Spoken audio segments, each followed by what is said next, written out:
앞서도 말씀드렸던 것처럼 자유한국당과 바른정당 이제 새로운 지도부를 꾸린 이후에 이른바 보수 주도권 경쟁을 치열하게 펼치고 있는 상황입니다.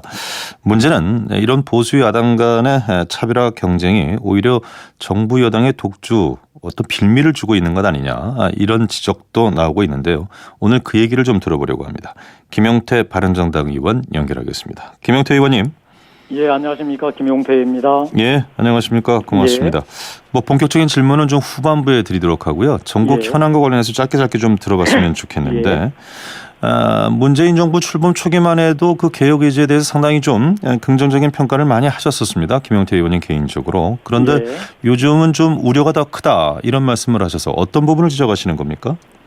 더 이상 방치할 수 없습니다. 이 문재인 대통령 포퓰리즘 독재에 대해서 이 정치권과 이 국민들께서 나서지 않고서는 큰일 나게 생겼습니다. 지금 문재인 대통령은 국가가 모든 것을 다 해야 한다는 국가주의, 대중을 동원해서 그 어떤 반대파도 제압하겠다는 대중주의로 일관하고 있습니다.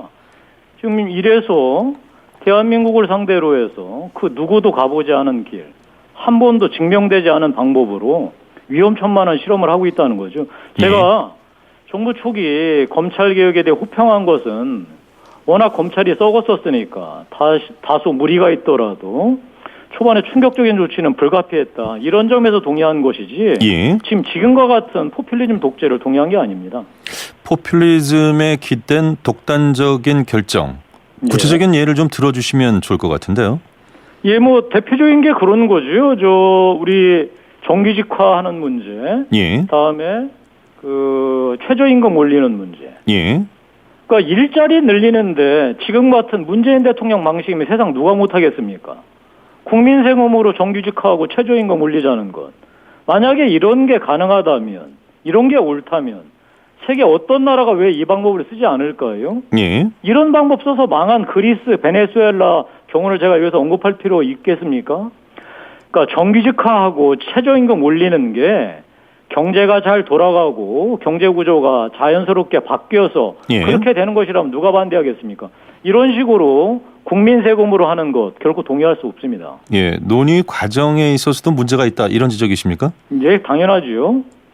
그러니까 지금 예를 든다면 진행자께서도 아시다시피 탈원전 문제 같은 거예요.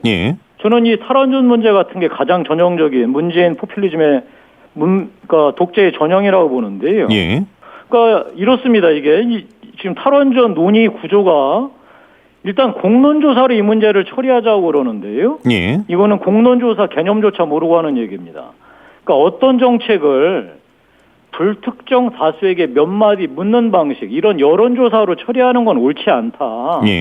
최소한 생각해볼 시간을 주고 이렇게 여러 사람들의 의견을 수렴하는 게 좋다라는 게 이제 공론조사의 그 개념이거든요.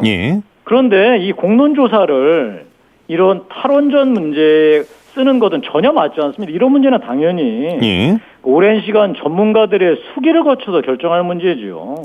그리고 또 하나는 이 전기요금이 이제 오를 게 불을 보듯 뻔한데요. 이렇게 되면 가게에는 당연히 부담이 되겠죠. 전기료가 오르니까. 다음에 국내 경제는 당연히 물가가 오르게 될 겁니다. 더 중요한 것은 우리가 수출로 65% 이상 먹고 사는 나라인데요.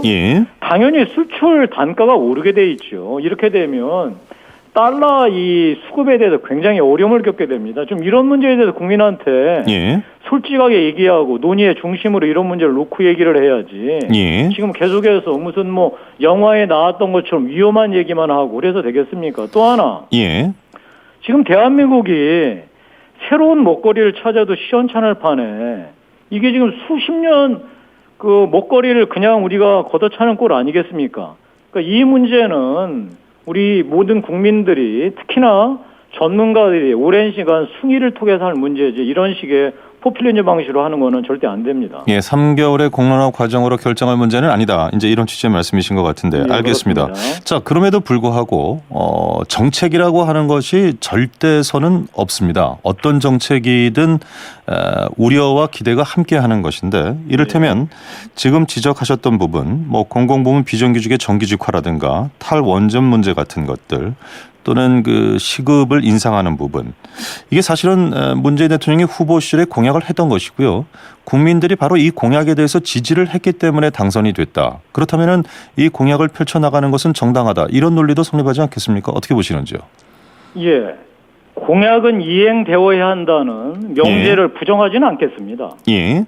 다만 지지자를 모으기 위한 후보자 공약은 당선이 되면 두 가지 차원의 관문을 반드시 통과해야 됩니다. 이거는 뭐 불문가지죠. 첫 번째는 자신을 지지 않았던 국민들도 고려해서 이 공약을 국민 통합적 관점에서 반드시 고려해야 됩니다.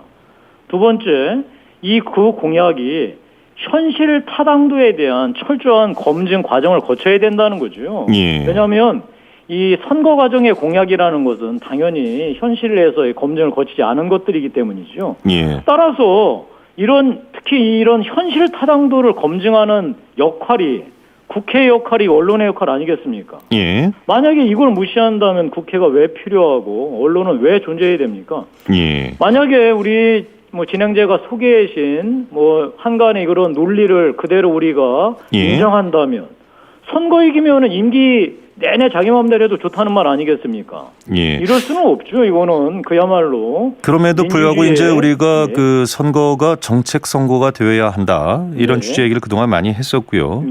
후보들의 어떤 정책을 보고 투표를 해야 된다는 취지의 얘기를 여러 차례 이제 고민스럽게 얘기를 했었는데 이를테면 지난 대선에서도 탈원전 문제는 바른정당의 유승민 후보도 공약으로 했던 사안이었고요. 또 지금 말씀하셨던 최저임금 인상은 바른정당도 환영한다. 이런 공식 논평도 있었습니다. 이 부분은 그러면 김영태 의원님은 개인적인 의견이 당론이라든가 대선 후보의 입장과 좀 배치된다. 이렇게 이해해도 되겠습니까? 유승민 후보의 공약이라고 해서 바른정당의 금가옥조가 아닙니다. 그거는 대선 공약이었죠. 제가 금방 대통령에 당선된 문재인 후보의 공약도 말씀드린 대로 국민 통합적 관점, 자기를 지지하지 않았던 국민들도 고려하는 국민 통합적 관점, 그리고 현실 타당도에 대한 철저한 검증 과정을 거쳐야 된다고 했기 때문에요. 저는 우리 유승민 후보의 공약도 이런 과정을 반드시 거쳐야 하고 바른정당 내에서도 이 문제에 대해서 이제 선거가 끝난 이후에는 당연히 정부 여당이 펼쳐가는 거에 대해서 이 문제에 대해서 아까 제가 말씀드린 두 가지 차원에서의 검토가 반드시 필요하다고 생각합니다. 최저임금 인상과 관련돼서는 환영한다는 공식 논평. 우리 당내에서도 이견이 존재합니다. 그 부분에 대해서도 이견은 여전히 하다.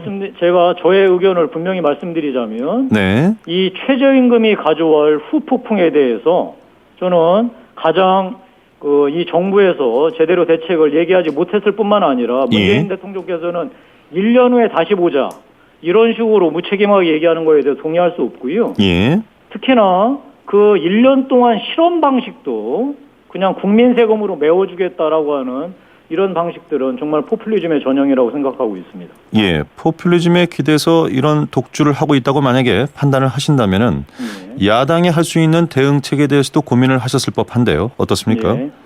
저는 우리 지금 야당이 이 세 개로 나누어져서 지금 이제 문재인 정부의 이 독주를 지금 방어하고 있는데 제대로 이 방어가 안 되고 있습니다.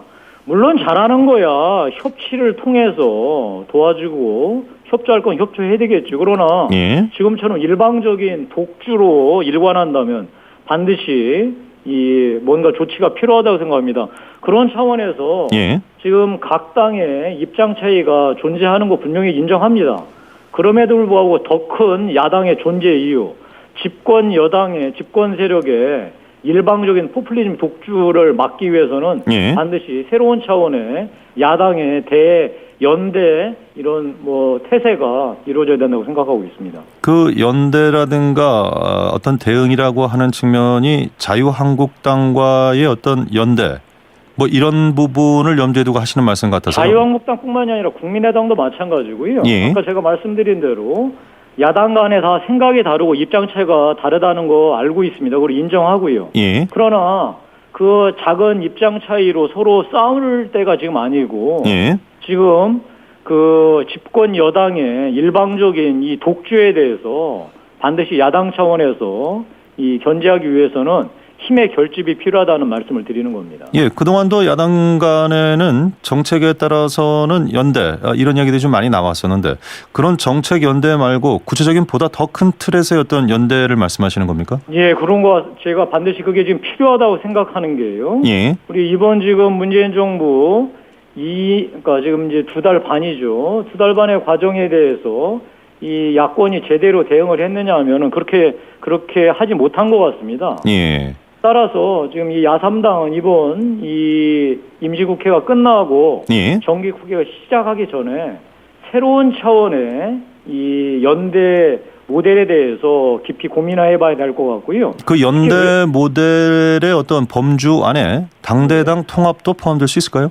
뭐 저는 이 모든 가능성을 열어두고 지금 얘기를 해야 된다고 생각하는데요. 예. 물론 이제 그런 통합 때문에 지금 혹시라도 다른 이 문재인 정부의 독주를 막는 뭐 교란이 생기면 안 되니까요. 예. 저는 이 문재인 정부 독주를 막는 이 정책적인 연합대로 끌고 가고요. 예. 또 하나 이제 그 정당의 서로 간의 협조 체제 나아가서 이 공조 체제를 공고히 하게 한 새로운 모델에 대해서 논의하고 고민할 때가 분명히 되었다고 생각합니다. 예, 그동안 이 바른정당이 자유한국당에 대해서는 수구 보수다라는 비판을 많이 했었고요. 네. 자유한국당도 바른정당에 대해서는 배신자다 이런 거친 표현이 좀 있었는데 네. 이런 흔적이 그대로 있는 상황에서 말씀하셨던 그런 모델이 가능할런지 어떻습니까? 그러니까 그러한 차이 때문에 서로 대립하는 것은 결국은 문재인 정부의 독주를 막아내지 못하는 야권의 현실을 그대로 보여주는 것입니다. 예. 저는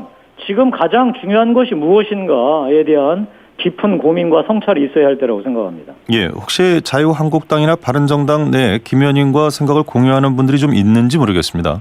뭐 아직 그거에 대해서는 제가 지금 구체적으로 말씀드릴 수는 없고요. 예. 저는 뭐 제 개인적으로 생각을 말씀드렸고 이 부분에 대해서는 현재 문재인 정부 독주에 대해서 너무나 많은 사람들이 우려하고 계시고 예. 야권에 보다 적극적이고 능동적인 역할을 기대하고 있기 때문에 이런 기대에 부응하는 것이 야권의 임무이다 이렇게 생각하고 있습니다. 예, 잘 알겠습니다. 오늘 말씀 여기까지 들어야 되겠네요. 고맙습니다, 김 의원님. 예, 고맙습니다. 예, 지금까지 바른정당 김용태 의원이었습니다.